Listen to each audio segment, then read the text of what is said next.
Welcome to the Dealreporter podcast.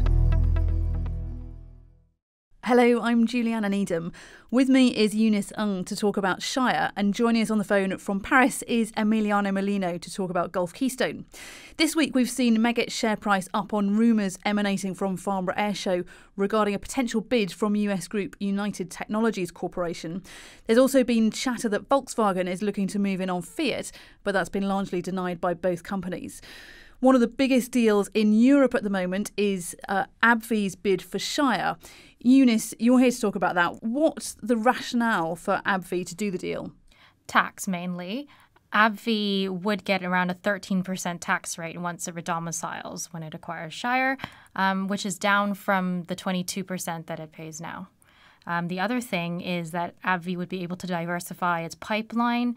Its blockbuster drug Humira is coming off patent, and Shire has a rare disease pipeline that AbbVie can tap into. And what do investors make of this? They want it at the right price. Shire was doing very well and was trading close to 5-year highs. They've said before that they would support opening the books at £52 per share, and now the latest indicative offer is around 53. And why haven't we seen the same opposition as with AstraZeneca and Pfizer? Because Shire doesn't seem as attached to its own independence as AstraZeneca. The chairwoman of the board is Susan Curlsby, and she is very commercially minded, and would do what's best for the shareholders, which is in this case to get the best price possible. And as you've already mentioned, tax is the big reason for the deal. What if the laws change around tax and tax inversions? They can always hedge the deal terms to accommodate a change in the tax laws. So in the recent deal between Medtronic and Covidien, there was actually a condition that said this deal will essentially not go through if there's any change in the tax law. But there's always been rumbling that the U.S. might change the tax inversion laws ever since, AstraZeneca and Pfizer happened. But generally nothing concrete gets done in an election year. And we've got midterms this year, and in 2016 we've got a presidential election.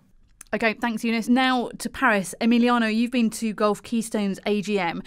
This is the oil and gas producer with assets in Kurdistan. It's been dogged by corporate governance issues, with two key shareholders pretty unhappy about how it's been run, particularly the personal expenses of the founder and chief executive, Todd Kozel. There was lots of expectation that this shareholder meeting about changes to the board and changes to the management. What was announced today? Well, a few weeks ago, Todd Kozel resigned as CEO of Gulf Keystone, and it was expected that he'd stay on as an executive director. Shareholders were supposed to vote on whether they approved or not of his role as executive director. Now, a few minutes before that shareholder meeting was set to take place, the company issued a press release saying that, in fact, he would not be seeking the role of executive director, but instead would be given a role as a senior officer. So the fact that the vote did not take place means that we don't really know what kind of shareholder support he had. It'll be very hard now to know that. The other major announcement that was made was that the company's former chief operating officer, John Gerstenlauer, will now step up to the role of CEO. What position is the company in now? We've seen the CEO stand aside, a new CEO has been appointed, the CFO has stepped down, 4 non-executives, their departures have been announced in the past few months. What kind of position is the company in now? Well, we still have to see how a lot of people will be replaced. We still don't know who's going to step in as CFO. We still don't know a lot of the roles on the board, who's going to step into those roles. Now, in terms of the future of the company, the chairman, Simon Murray, tried to give the impression that the company had really turned a corner. And he gave 3 reasons for that. He said that the company was stronger because it was now ramping up production, currently producing between 21 and 25,000 barrels a day, and they hope to reach 100,000 by the second half of 2017. The second reason he gave was that a lot of the cash flow problems that they were facing before due to late payments have now been resolved as well. And the third reason he gave was that a lot of the issues they had in the board, among others, the fact that some board members were leaking information to the press and to government, That had now been resolved, and now they had a stable board in order to move the company forward to its next phase. Okay, a stable but somewhat depleted board at the moment. And just briefly explain how the instability, the political instability in Iraq affects Gulf Keystone. Well, again, the chairman, Simon Murray, said that paradoxically the instability in Iraq was good for Kurdistan and as a consequence good for Gulf Keystone. He said the reasons for this were that Kurdistan would move to greater autonomy.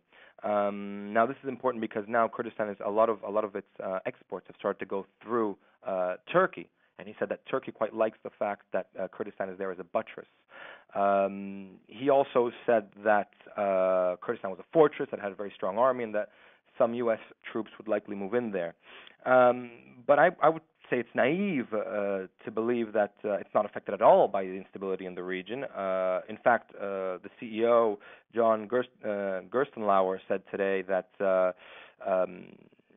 there were a few days in June when their fields produced 0 barrels a day. And he said this was an indirect result of ISIS. Why indirect? Well, because some police officers that were in the region where the fields are located had been diverted as a result of ISIS, and some villagers, some local villagers, and I'm quoting Gerstenlauer here, some local villagers, quote, came by to see if we wanted to share money or other things with them, end quote. All right, thanks, Emiliano. I'm guessing those villagers went away empty-handed. Thanks, Eunice, and thanks for listening.